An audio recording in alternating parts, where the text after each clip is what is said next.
I sat down and spoke with Nate Checketts today. He's the CEO of Rhone Apparel, a very thoughtful man, and we had an honest discussion about mental health and brands and how experiences inform and reflect who we are and who we want to be, both inside and out.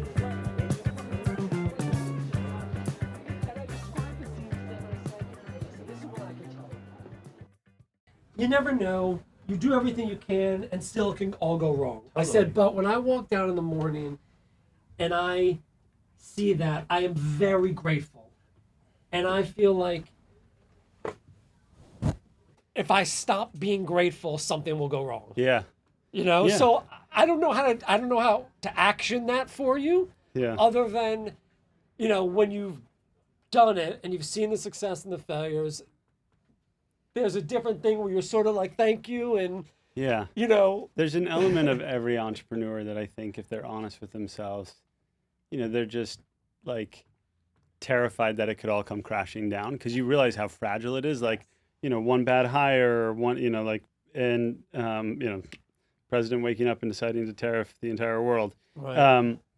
And then, but the other side of that is that can make you like act out of fear or like make you controlling or protective, or it can make you grateful. Yeah. You know, and I think like we always say gratitude is the mother of all virtues because it's the one that like influences everything. And I think, I mean, how amazing it is for you in the neighborhood you grew up in your hometown to see like you having an impact to come down and see your brand, like people living here now fall in love with a brand that you created.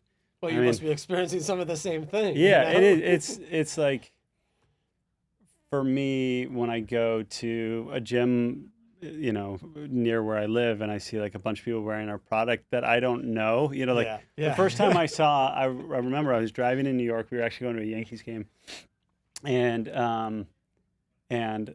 I was driving, and I saw a guy running on the sidewalk, and he was wearing a Rhone shirt, and I knew it was like.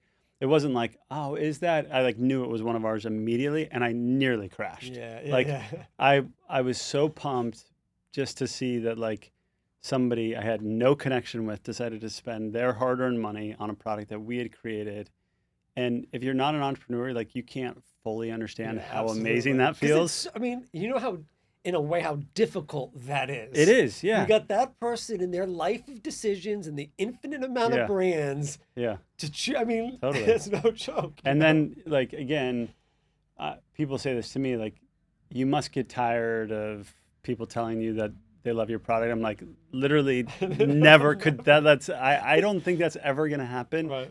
I mean, I get texts now pretty much every single day where somebody would be like, I just woke up and realized I've worn nothing but Rhone for a month straight. Or I just went on vacation and my entire suitcase, with the exception of my shoes, was Rhone. And I'm like, nothing makes me happier. That's cool. I mean, that's cool. Hopefully my wife and kids, but it's like, it's pretty close. It's pretty cool. I get it. Well, hey, listen, I don't know how many kids you have. I have 3 boys. This is your fourth kid. You guys should market this. This is really good. New product, the chocolate milk. Chocolate milk.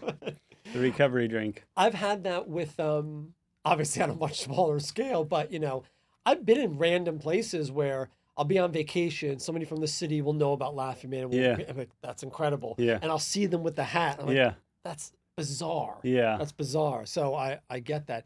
You also mentioned, you know, and I'm sure you've had this experience. I'm curious what you think. I hit a wall with the business a few years ago. Yeah. Where, you know, you mentioned sort of holding on too tight, where it was just too tight. I don't know how to describe it, but it was all too critical. So fearful one thing would take it away. Yeah. And I hit a wall from that, and also some level of sort of create another channel, you know. Yeah. Part of the reason why we opened the studio, sort of the brand in a new direction, something to rebuild to reinvigorate. Again. But I found, you know, as I mentioned, I do a lot of meditation and sort of mindfulness stuff, and I found because of that, and sort of coming to terms with some of the stuff you just mentioned, over the past year, I really let something go, and I'm having more fun with the business than I've ever had. That's so interesting. And I wonder, and you know, and I want to get more into the details, but starting from there, have you had those moments? Oh, man, yes. Yes, for sure. Like Hard to think about sometimes. yeah, hard to think about. I mean, first of all, thank you for sharing that because it is. It's like, you know, it's hard to explain to someone. We now somebody our head of people told me that we're going to have 300 people that work for us this year, and that's like just a crazy thing for me to process and think through because immediately when I hear that, I'm like 300 families depend on their income from this like idea that we had, and and like I do internalize that, and I think about like there's an element of fear, and there's just there's a mantle and a weight that's almost like you're walking around with a backpack full of rocks sometimes, and you can't hand it off. When you go on vacation, you can't like give it to someone else. You can't, when it's your birthday, when it's a holiday, like you're always on to a degree. Yeah. And, there's also an element of feeling like you have to carry the emotional weight and the cheerleading weight. And I'm sure for you, like it's inherent even in the name Laughing Man, like you can't even be sad anymore, It's No, like, I never thought about it. That's a good point. and, those whole range of emotions. And, we talk, our whole mission at Rhone is inspiring what we call mental fitness in everyone. And what that means is that we want people to treat their mental health the same way that they treat their physical health. When people hear mental health has this like PR problem, Right. which is that people hear mental health and they immediately think mental illness. They think about depression, they think about anxiety, they think about, bipolar disorder. When I say physical health, people don't think cancer or heart disease or heart attack. They think about like going and exercising or taking care of their sleep or the way that they eat. And mental health is really not that different. It needs to be a daily practice. You need to take care of it because similar to your physical health, you can't plan for if you're going to get cancer or you're going to have, when I was 25, I got diagnosed with type 1 diabetes. And it caught me by surprise. But if you have taken yourself cardiovascularly, your chances of success in managing radiation and chemotherapy are much higher than if you haven't taken care of yourself cardiovascularly. Right. With mental health, like you can't plan for a loss of a job, a loss of a loved one, a chemical reaction in terms of a medication, all the different things that can go wrong in life. But you can prepare yourself more to be more resilient to those difficulties, and you can prepare yourself. You can find a way out of that darkness that can come if you have a practice and a toolkit. And so we're not trying to solve or cure mental health because that's not what it's about. It's about teaching people how to have a modern day toolbox for the world that we live in, which is full of comparison, full of, and comparison is the thief of joy, and full of,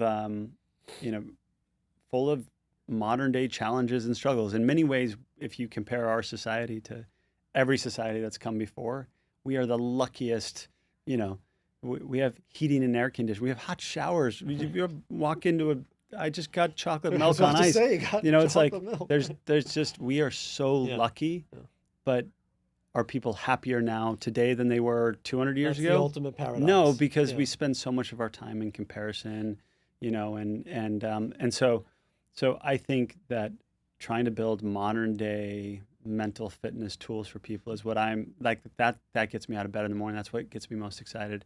And so I'm curious, like when you hit this moment, how did you handle it? Because you knew you weren't like, this isn't me. Yeah. I'm not feeling optimized. I'm not feeling like I'm delivering my best creative work. Or how did you find your way out of that? Yeah, it's a great question.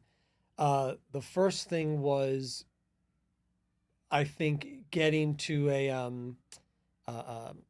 threshold level where I wasn't satisfied. Yeah. With feeling that way anymore. Yeah. Right? Yeah. So it was like the awareness, the acknowledgement of it. First, there's right. So something's off. Yeah. Right? What's off? Yeah. And if I'm honest, through the meditation and this class I go to weekly through the school, which is all about in the vein of what you're talking about, you bring these things to the forefront and you begin to see it from a perspective where you're not as identified with it, Right. right? Where there's a place of you that is actually well and whole and good. Right. You're observing versus Exactly, yeah. exactly. And once that observation becomes clear, I find it's really easy to let go. Yeah. And that was the process. So Interesting. it's being willing to be honest, to Yep. look at it, Yeah. to observe it, and not being satisfied with that. Yeah. So for me, it's really it's it's in this way of life that I try to Yeah. live that it becomes clear and things get let go. Yeah. Um, if I just came across that with no tools, like you're saying, Right. I think it's a great question. Well, then what do you do? Well, First of all, do you think that that's the way it's supposed to be? Because if you think that's the way it's supposed to be, well, then, okay, I'm going to grin and bear it and yeah. get through life. Yeah. If you think there's an alternate way, well, then that opens up a whole realm of Right. possibilities. I mean, Plato said the unexamined life is not worth living. Right. It's really what we're talking about, Yeah. right? Now, so that's fascinating that you have that. And I mean, this is my favorite kind of conversation, by the way. We're both nerds. They just nerd out on mental health. I love it. But, so with Laughing Man, our motto is all be happy. And that comes from an ancient Sanskrit prayer, which says, may all be happy, may all be free of disease, may all have well-being and none suffer misery of any kind. It's beautiful. Now, on one level, that's sort of, okay, that's Pollyannish, but that's not really the point. The point is I can carry a bunch of different sounds in my heart. Let me carry that sound Yeah. instead of something else. So what you're saying is pretty powerful. You don't hear a lot of brands who have, really as part of their core tenets. And you talk about it like, it's as important as the clothes you wear. How Yeah. do you bring that in and how do you message that? Well, a couple of things. And when we started, that was really intentional because I looked at every active brand in the space. And what I found is that, all these active brands were saying, there was this sea of sameness, both in terms of visually, but also in terms of messaging. It was, you're an athlete. Even if you don't compete anymore, you need to think of yourself as an athlete. When you wear our product or you wear our shoes, we can help you run faster, lift more weights, jump higher, perform. And we make, I think, the best performance clothing in the category. And I take my fitness very seriously and I test everything. But there was somewhere in my growth curve and maturity curve, and it was probably later than it should have been, where I realized I wasn't going to be a professional athlete. And athletics would be a part of my life, but it wouldn't be the foundation of my life, and it wouldn't be how I would define my life. Right. And I got married at a relatively young age, and I started to look for role models in my life. And what I realized is, when I was younger, it was all about running faster, lifting more weights, jumping higher. And now I'm like, how can I be a more patient person? How can I be a better husband? How can I prepare myself to become a better father to raise my kids in this world? How can I be a better leader? And so these brands didn't appeal to me because it was all about like, hey, let's take this 20-something-year-old phenom, this gift of God athletically, and say, because he wears the product, you should wear the product. Right. And so a lot of our initial products and designs were named after iconic, because we were men's only for the first 9 years, iconic male figures from history. So we had a hoodie that was called the Lion hoodie, named after Teddy Roosevelt. That's pretty cool. We had a product named after Churchill. We had Sun Tzu. We had a Steve McQueen inspired short that was called the Bullet Short, and it was this idea that we are trying to build a brand and a message for those that want more from life than just like being in great physical shape. And we want to build a content platform and an education platform on how to do that. And it's more than just being physically fit. And so, and it was just, for me, I had lost, in some ways, like really gut-wrenchingly by surprise, lost 2 friends to suicide. Oh, really? That How old are you when that happened? one happened when I was 22, and the other one happened not that long ago. Oh, I'm sorry. And you realize how much people are struggling sometimes. And I think it was eye-opening for me, and there was a part of me that wanted to do something about it. And so I like immersed myself in it. But in some ways, I was coming at it from the lens of like, I'm a personal trainer and there are people with obesity problems and I want to be able to help them get fit. But the reality is I didn't fully understand it until I started to experience some of these things myself. And so you asked me, and I want to honor that. Like, I went through a really difficult period related to the business where I just felt so burned out, so overwhelmed. I was depressed, and it was hard for me to like even say those words. Yeah. Like I am depressed. And there was a part of me that really realized and spent a lot of time working and drawing on these tools. But the thing that has helped me when I've had these moments in my life is those moments can last for years with people. They can become the new normal, or you can do something about it. And for me, I was like, this is not who I am.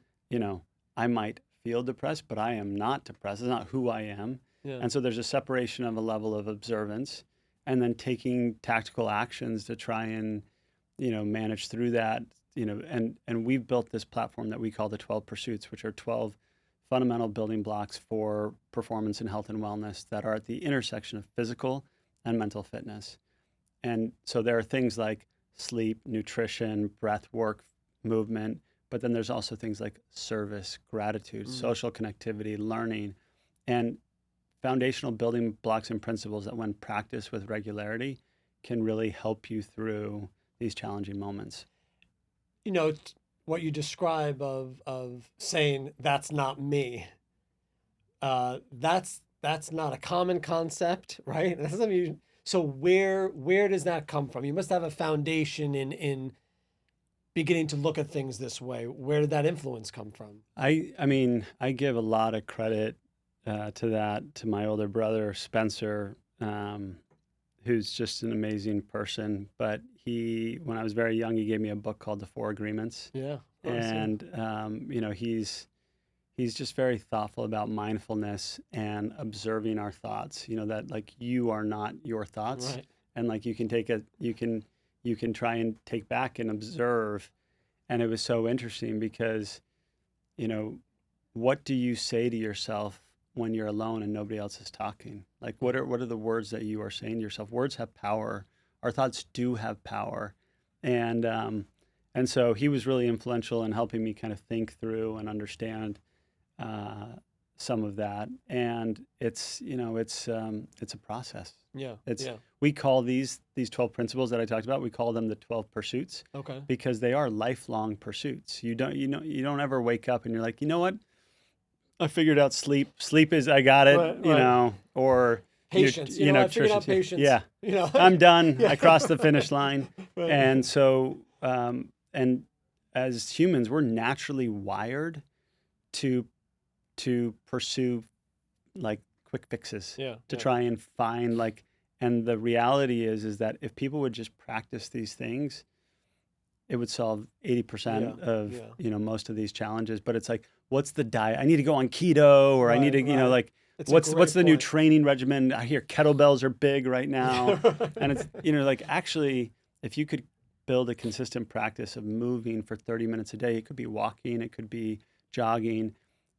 We focus on consistency first, then intensity, and then technique. And that's a much better path for building a level of practice and resilience and ritual than it is like, you know what, I'm really into acai bowls now. Right. Like that's my new thing. I'm going to be healthy. And, Yeah. You got to build a consistent practice, and then you can focus on intensity and then technique. But most people like to jump to technique. Yeah.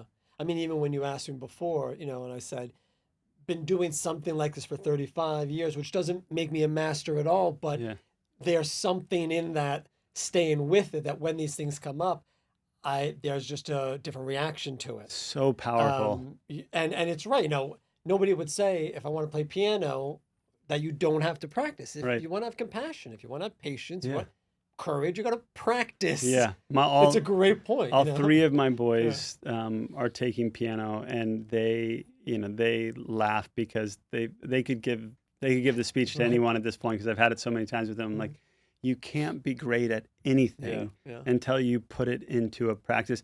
And we could talk about, are you practicing the right way? Are you using the right tools?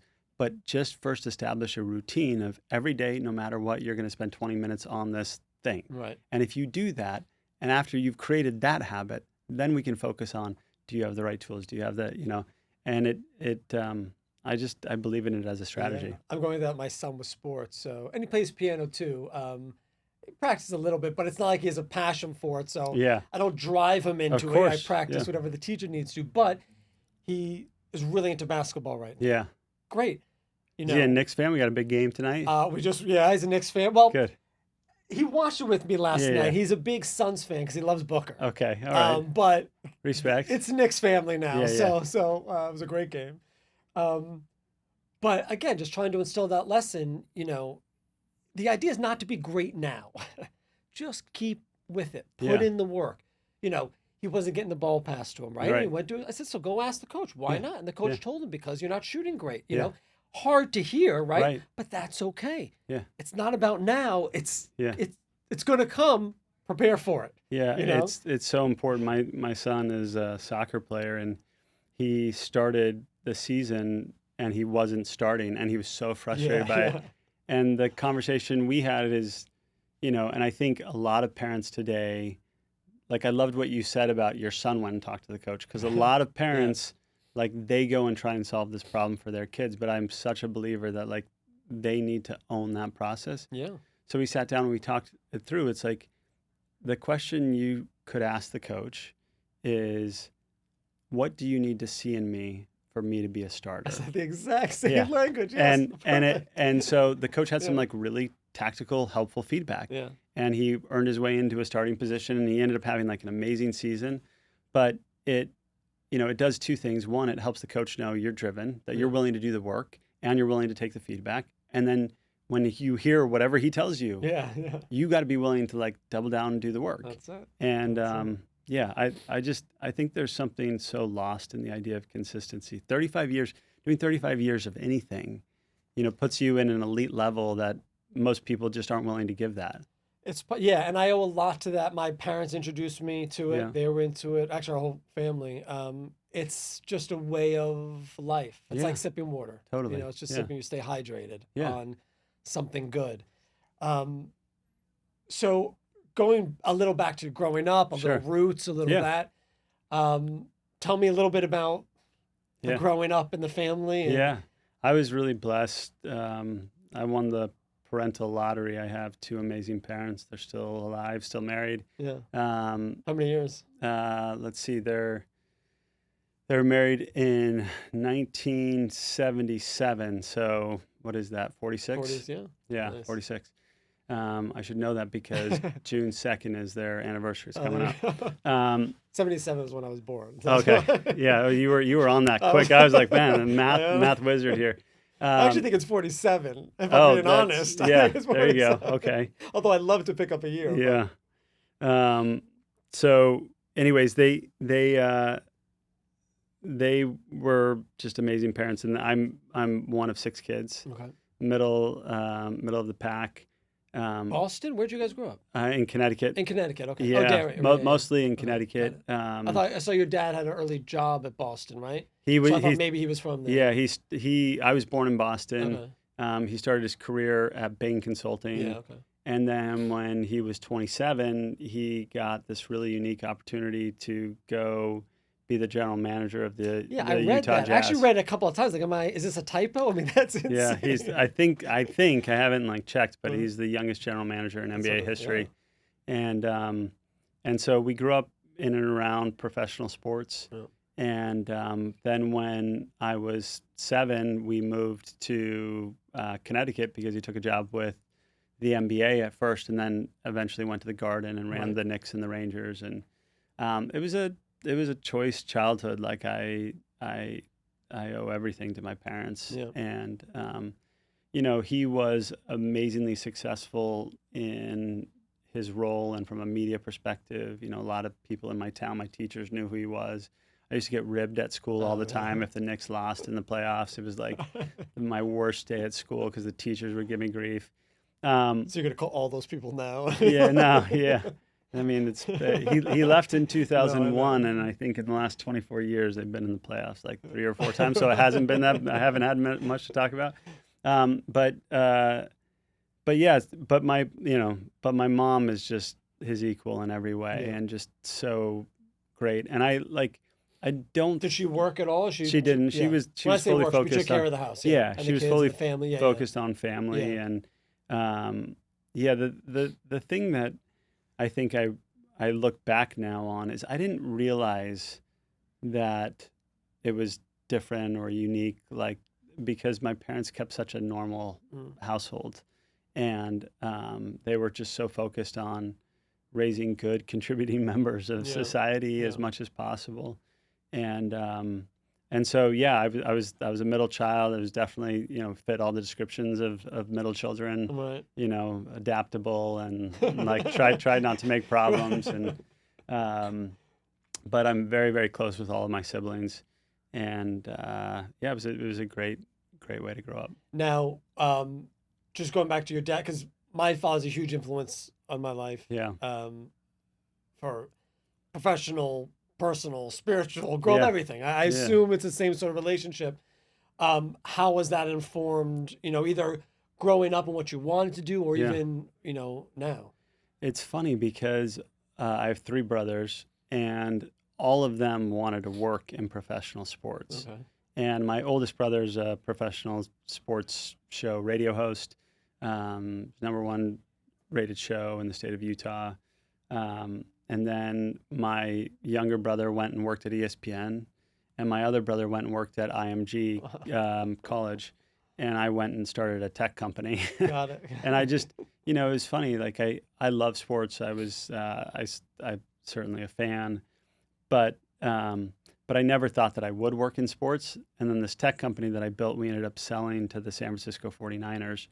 And And what was that? What was the it was tech? it was a mobile point of sale system. So we created the first mobile point of sale system. Initially, it was targeted at restaurants, but then we pivoted and we focused on sporting stadiums and arenas. So this is mobile unit. You could pull it order up, you could order swipe. food, Yeah, okay. merchandise from your Which phone. is ubiquitous now. Yeah, we were But like one of that's the amazing. very Okay. first iPhone applications. Wow. We had patents around natural language processing, and point of sale integration, and I was 25. I had no idea what I was doing. Right. Um, How did you even get into that? It was just an idea that came. I saw that there was a business plan competition at my college, and I Yeah. was like, "Huh, do I have a business idea?" And then I was like, "You know what? I hate like being at a soccer game and there's going to be 1 goal scored, and you find yourself in the bathroom or Right.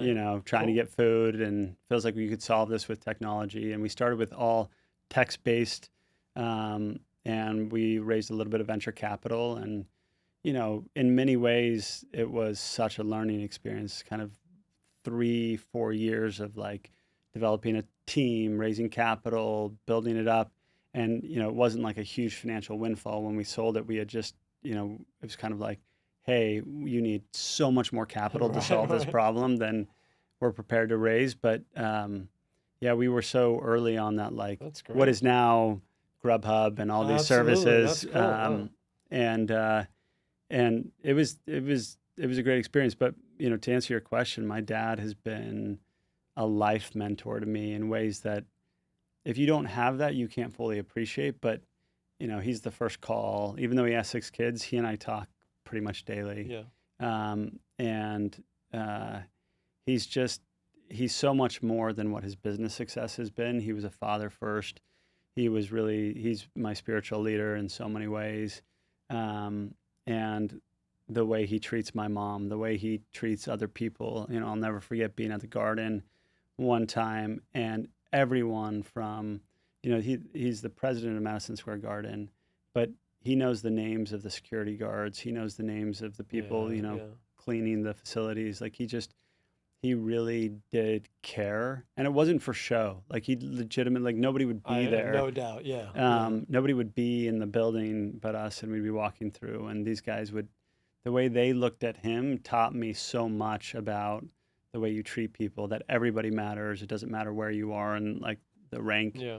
And so, that's the old adage of parenting, always teach your children and when necessary use words, right? It's like, he taught me so much more by example than he ever did, through a lecture. As a parent, did it I think, I don't know how long it took me, but moments when I realize how much they pick up by nonverbals. Oh my God. I'm like, it's actually really got to raise it's actually your game. terrifying. It is. Yeah, because it goes from you thinking like, oh, they have no idea what's going on to us, and they know everything that's going on. Yeah, it's that was a game changer when that hit of like, okay, you got to understand. Dial this in. Yeah. Okay, so the tech, and then so tell me about the origins of Rhone, how you got into this, and you and your brother as well as a third partner. Yeah, so my brother-in-law. Okay. Yeah, so the idea came about because we were, my mom, our entire lives, like her holiday present has always been a pair of pajamas. But when we were younger, it was like plaid, one-piece pajamas, and then that evolved. And so we were home for Christmas, and my mom got everyone a pair of sweatpants, and I put them on. I was like, wow, these are really nice. What are these? And my brother was dating this Canadian girl at the time. She's like, it's this brand Lululemon. It's big in Canada. Okay. It's going to be big in the U.S. And, I had always worn Nike and Under Armour stuff, and I was like, these, like, the fabric's so different. Right. And then my brother-in-law was like, you can't wear those. This is a women's yoga brand. And I was like, I don't care what the brand is. Like, they're just, do you like the pants or do you not like the pants? He's like, no, look at the logo. Look at the packaging. And so it started this conversation. He's like, we should start a brand like this, but focused on men's, because, he was a retail analyst investor. Okay. And he was like, only 12% of their sales are from men. And there's, huge opportunity, huge white space. And I was like, that's interesting. I was the entrepreneur in the family. So we started bouncing it around, and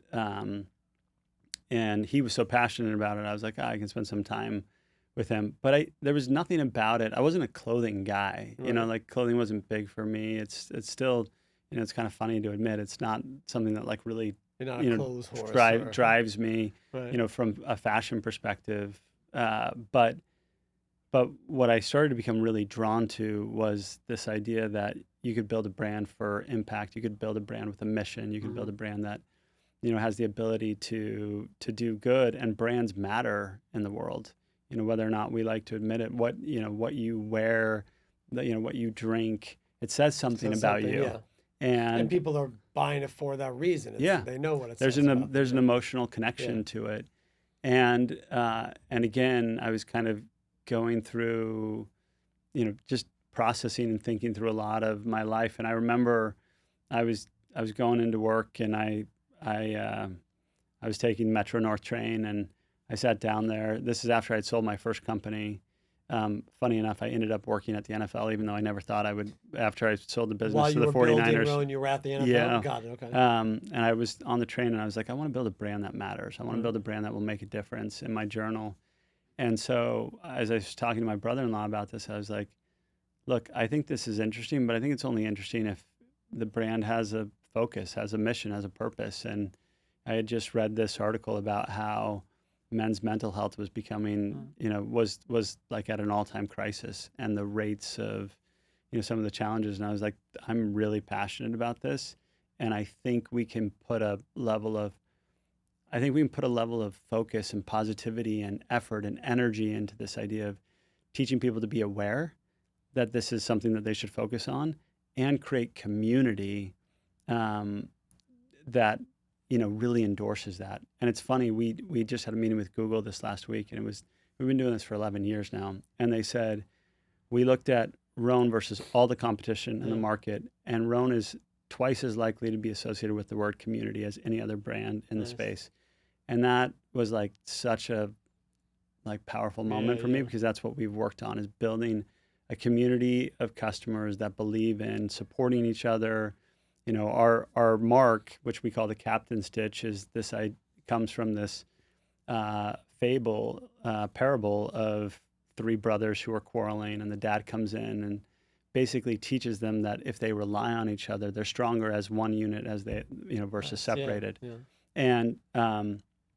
And so it's just been this amazing journey of trying to give this message of mental fitness and teaching people about the power of community, social connectivity.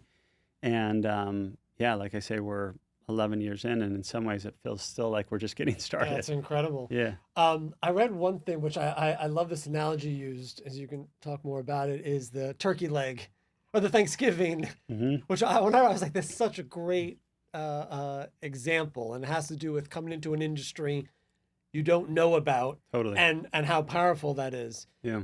Can you tell? Yeah, it's I can't remember where I heard this, but it's not a life story, but it very well could be, because basically it's a husband and wife. They're getting together. They just got married, and they're going to their first Thanksgiving. So they're preparing to make their own turkey together for the first time.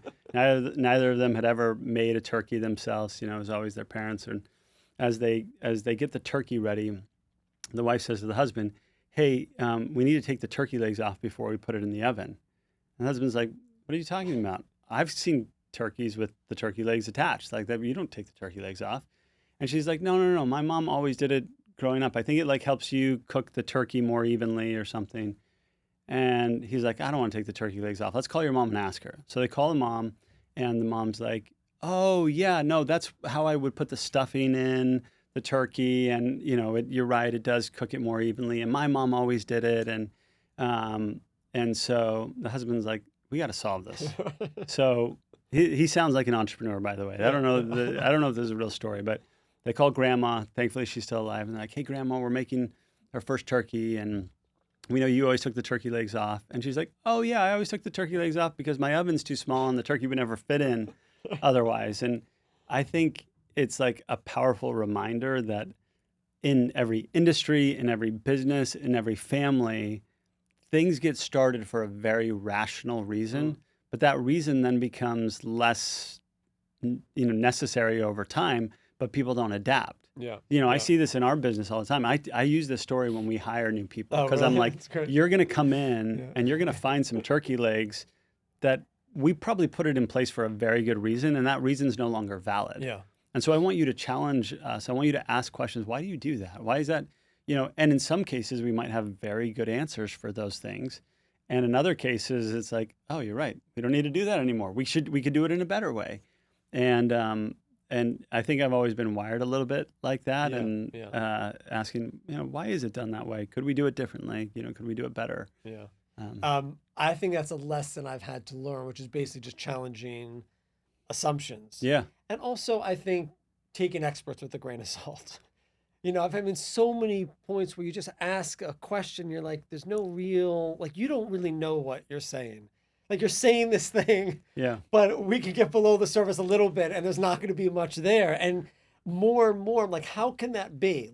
So much of the world is propped up on experts. Yeah. And I think that's part of the fun sort of disruptive thing of being an entrepreneur is, I don't know why. I mean, even when I think about the cafe, there is no business plan in the world that would have led to this place being successful when it started.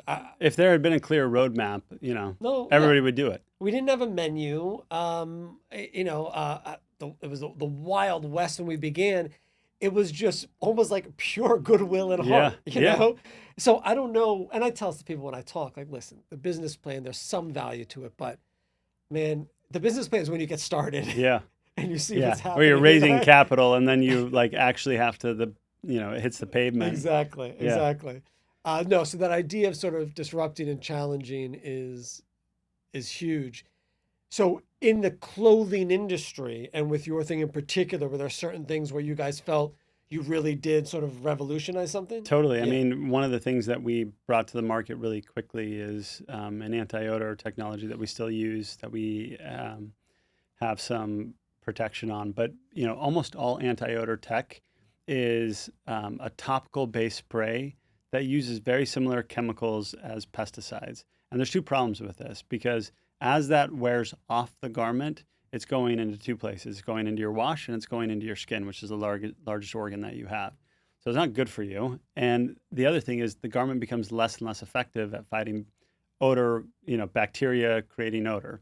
And, almost all odor, body odor, is created from bacteria. It's basically dead skin cells flaking off, Okay. and that's what creates, the odor. I It's didn't not, know that. yeah, it's not Great. great. So we created a solution that we called Gold Fusion, which is gold and silver particles that get infused to the fiber of the garment. Their adherence rate is, after 100 washes, they're still 98% effective against odor, and it's also it's completely eco-friendly, non-toxic. You can literally drink the raw chemical that Wow. goes into the garment. It can be poured into the water stream. It's not, and so there were things, and it started with saying like, why does all of my activewear smell so bad? Like I do, and the standard in the industry is 25 washes. So Until you. until it has like less than 50% adherence rate. Oh wow. Okay. And so that means that after 25 washes, more than likely your garment has less than 50% of this level of quote unquote protection because it gets sprayed onto the garment and then gets washed out of the garment. And so that was something that we focused on really early on, is trying to tackle that. And then, we've done a lot of different things. Like we make this performance dress shirt called the commuter shirt, which is really unique. It never needs to be dry cleaned. You can throw it in the wash, hang dry. It uses what we call a wrinkle release technology. So as soon as you put it onto your body, your own body's heat evaporates the Really? wrinkles. That's You cool. never have to iron it. You actually can't iron it. It's a knit. Most dress shirts are wovens, Okay. which is why they're so itchy and inflexible. And this is a knit dress shirt. It's got a ton of stretch, a ton of give. I actually ran a marathon Did in you? it because it's so comfortable. As what? As a like a social thing? Or Yeah, it was just kind of like an it was experiment? almost like a challenge. Right. Like Right. some because I was like, I'm telling you, this is like such a comfortable shirt. I would That's run in cool. this shirt, and it was my head of finance. He's like, you should run. He's like, you should go run a marathon in that shirt. I was like, okay. I So I was did. running. I was already training for the London Marathon. I was like, I'm just going to run it in the shirt, and I actually had my fastest Oh, that's marathon time funny. ever. So That's good so yeah, content. yeah. That's awesome. What are your best sellers? I mean, it's mostly you're going sort of the commuter work stuff is a new phase of it, or and it's mostly athletic shorts, or what's the We started as purely active brand, so okay. training shorts, running shorts, tops, etc. But we added in the commuter line in end of 2017, and that quickly became a big staple of the business. Uh, So we're unique in the sense that we call ourselves a performance lifestyle brand, and really it's from morning until evening. We can kind of outfit you for everything. What you train in, we call it move, live, and play. So what you're going to move in, what you're going to live in the everyday, and then if you're going to go play golf, if you're going to go play tennis, if you're going to go swim, we have a great swim collection that's doing really well. But everything is rooted in this idea of performance. do you So only wear your clothes, by the way? I mean, Is unless it I'm like t- unless is it I'm like t- 85% of it? unless I'm testing, if you were to come into my Yeah. closet, I think outside of like a tuxedo, it's like all Rhone. Oh, really? Yeah. If I'm testing in something else, it's Yeah. like I'll stomach it and put it on. But I'm also reminded every time I test something else how good our stuff is. Like Yeah. I know I'm biased, but I do a lot of testing of other brands. The quality of our fabrics really are unmatched, and it's not just about how soft and comfortable it is. It's how durable it is, how Yeah. much you can wash it. We put so much rigor into our testing, and again, because there's like this planned atrophication of clothing, they want it to fail and start to fall apart Right. over Right. time, so that you'll come back and buy more. And I think the best thing we can do from a sustainability standpoint, people always want to talk about recycled fabrics, and we do a bunch of that. Our men's business is more than 50% recycled. But it's not just about that. It's about making high quality Mm. garments and products that will last and endure the test of time. That's like an American culture shift of not buying the Totally. disposable. Yeah. Not just I mean, buying. I'm sure your dad might. They grew up. They bought something that lasted Yeah. Move on from forever. it. Yeah. Yeah. But yeah, it's certainly be good to see more of that. People buying less pieces that are more versatile that Yeah. last them. You know. We always talk about wanting to be the first piece. Like if you imagine everything in your closet is clean, which is almost never the case, Right. but like everything is clean. What's the first thing you look forward to wearing? that's the garment that we try and create, is that it's Yeah. got to be that good. And, you don't need 30 crappy t-shirts. You need 10 really high Yeah. quality Yeah. t-shirts. Yeah. I like a brand where, I mean, I don't like shopping and Yeah. I'm not a huge clothes, but I Yeah. like, if this is a look style, as long as you keep making this, Yeah. this, With this fit and yeah, you, I found jeans that I love, and then for yeah. some reason they go and change. I'm like, what are you Yeah. doing? Why do you do It was this? perfect. I know. I had made that decision. I was going to buy your jeans For the rest of my life. It's funny, the way men forever. shop and the way women shop is so different, by the way. Like, men will come in and like if they're a first time customer, they'll buy one thing from us in Yeah. one color, and then they come back and they buy that exact same Yeah. thing in every other Yeah, color. exactly. Whereas like women come and they'll buy like a bunch of different things, and the next time they'll come and they'll buy a bunch of different things. But men, it's just like, this is what I want, and I only want this, and I want it in every single color. And I love it. I mean, Yeah. when we moved out of the city after COVID, and then I was sort of coming back in a Yeah. couple of days a week, I was like, you know what? Instead of schlepping back and forth, let me get some staple Yeah, clothes, yeah, right? yeah. And so I went to, what was the brand? I think I went to like Everlane or Mm-hmm. something. Yeah. And I did that. I was Yeah. like, I'll take those 5 shirts. Yeah. Those 5, like, Yeah. it was, you know, You were I'm getting done. the Steve Jobs wardrobe. I don't think Yeah, about yeah. it, you know. And I didn't do the black and all that, Yeah, but yeah. but basically, I mean, my wardrobe, I can never wear anything nice in the cafe because I'm either lifting a box, Yeah. coffee, like something Yeah, happens. yeah. I would love to be more of a lifestyle where Yeah. I could dress up a little bit. Role as CEO and how you spend your time thinking about the business. Where do you spend most of your brain power? Like where do you want to be spending most of it? Yeah. You know? It's so tricky because like we use these titles like they mean the same thing, but a CEO at like a Fortune 500 company and a CEO and a startup like us, Yeah. like you just mentioned, you're lifting boxes, you're, Right. and so the hard thing for me is in so many ways, I feel like I have to reinvent myself every year. Where early on I had to be the face and the name and go out and do the things, but I also literally was going back and like, read Swift tagging shirts that we were Right, sending to right. Nordstrom because like they came in wrong on the tag, and so it's hard. It's like, but as I think of it almost like this analogy that somebody gave to me. You go from being a player on the field to being like a player coach where you're playing and coaching to being, a position coach where you're kind of like, you're focused on one area of the business.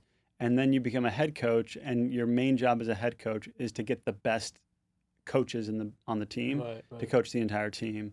And so that's really how it's been for me now is more and more of my time is external facing, setting the vision, Yeah. setting the pace, and less time doing anything operational.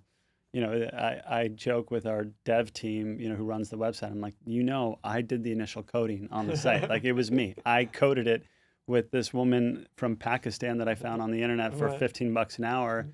And, they laugh because they're like, we would never let you near Near the it. code base. So yeah, I think it's just Simon Sinek has this great message where he's like, CEO is such a bad title, Right, right? right. Like, what a chief financial officer does, what a chief operations officer does. What does an executive officer really do? He said the title should be chief visionary officer. And I think that's really what I aspire to be worthy of, is to set the tone and the message and the vision for the brand so that, and then also hire really capable people and then get out of their way, give them the tools they need to be successful and let them do their thing versus trying to do everybody's job, which is usually where you get into trouble as a leader. Yeah. I know when I started the cafe, I had never managed people before. Yeah, it's hard. What are some of the lessons or takeaways, that you recall from like, oh, this is a lesson I had. This was a lesson I had to learn that Yeah. you didn't think when you came in. I think a lesson that I'm still learning is, we talked about this a little bit at the beginning, like you want to be the cheerleader, you want to set the tone, but I would take like the emotional weight of the team on my shoulders where I just wanted everybody to be happy. I wanted people to love coming to work. I wanted people to, love their job and, say this is the best place they have ever been. And what I realized is like, actually, that's not my responsibility. That's their individual responsibility. Mm-hmm. My responsibility is to create a place where people can feel that way. Yeah, yeah.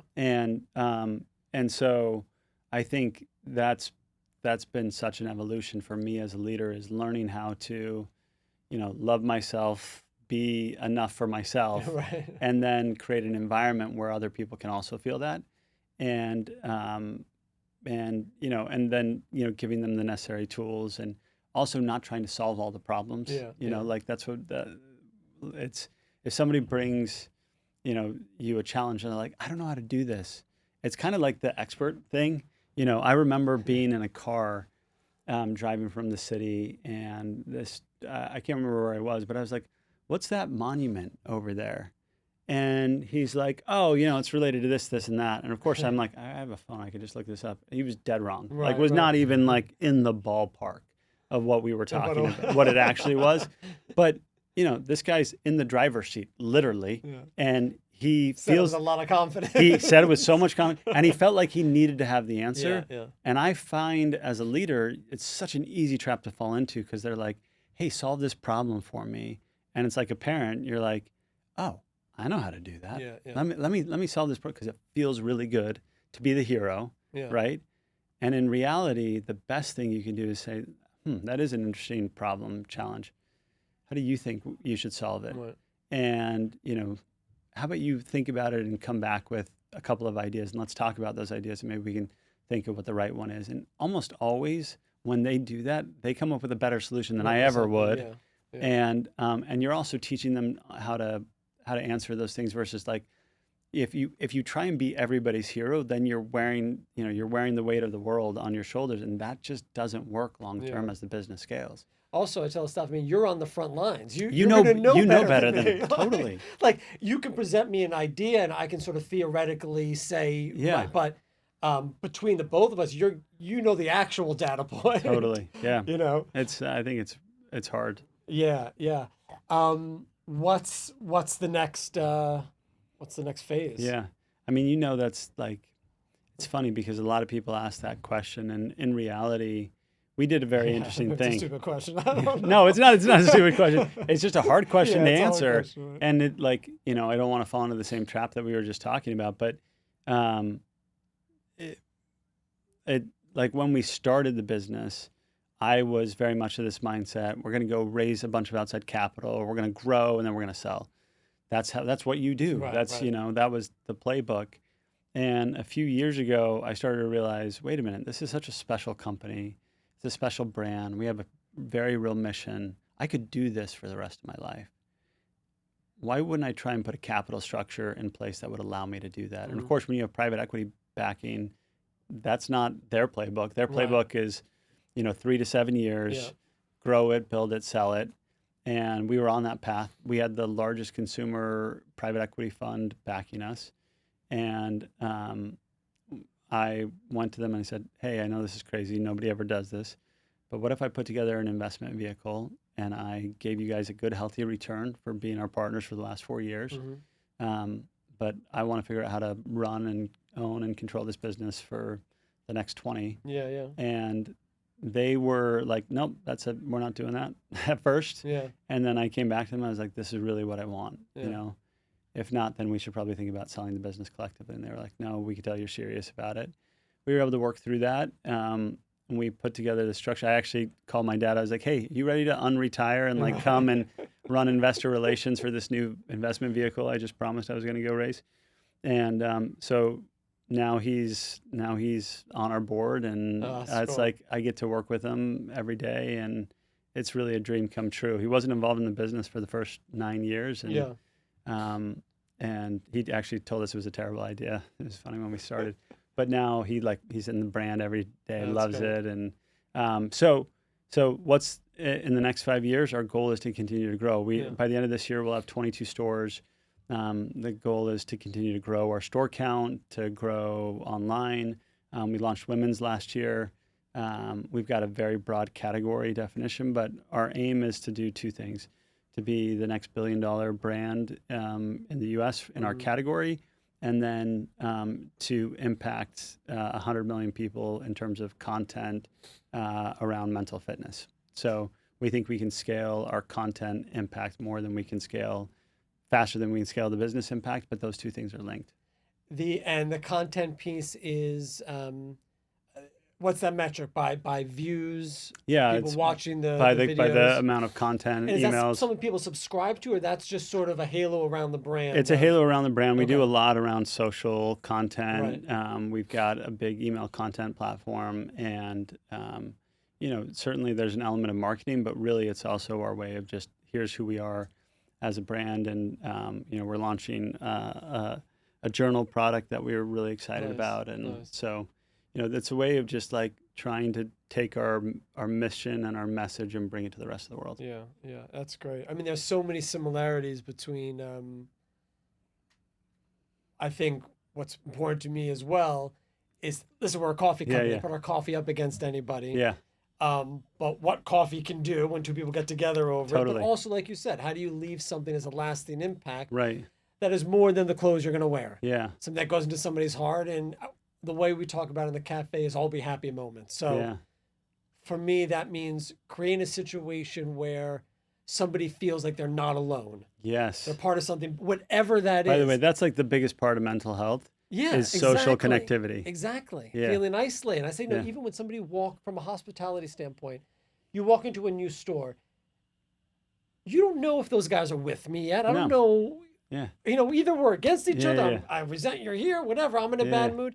So it's all about, as quickly as you can, making them feel like you're not alone. yeah, That can happen with the product. That can happen with the physical space. It can happen with the content. yep, But then I think from that, anything can happen in somebody's life on their own. And it's Totally. cool to think of being a brand like yours yeah, that can be that in somebody's Yeah. life, where suddenly I'm interacting with this brand and it's helped me in a way that I never thought about. totally. So it's very cool. And I agree. It is a little bit of a silly question of what's next, because I don't know. Yeah. You have this vision, you're growing, you're responding to things. Yeah. We opened up a studio because for the very reason of, I want to get the impact. I mean, of, 5 years ago, did you think you were ever going to open a podcast studio? No, never in a Yeah. million years. Yeah. Never a Yeah. million years. So that's an exciting place Yeah, to be. You're happy. yeah. You're happy with what you're doing. I'm very grateful. More Yeah. than like gratitude is like the overwhelming emotion that I feel is